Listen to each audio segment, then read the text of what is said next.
मित्रांनो, तुम्हाला एक प्रश्न विचारतो. तुमचं स्वप्न आहे का की ते तुम्ही आधीच दाबून टाकलंय?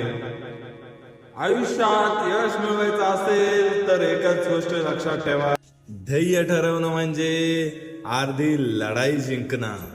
एडिसनने बल्ब बनवण्यापूर्वी 1000 वेळा अपयश सहन केलं होतं, पण तो थांबला नाही.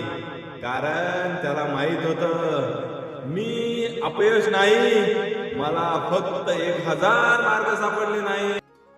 कारण त्यांना माहित होतं, मी अपयशी नाही, मला 1000 मार्ग सापडले जे काम करत नाही. तुम्ही असेच करा. आज एक ध्येय ठरवा, उद्या त्यासाठी एक पाऊल उचला. थांबू नका, झुकू नका, शांतपणे चालत राहा. तुमचं भविष्य तुमच्या हातात आहे. कारण तुमचे कर्म चांगले असतील, तुमचं नशीब बदलायला वेळ लागणार नाही मित्रांनो.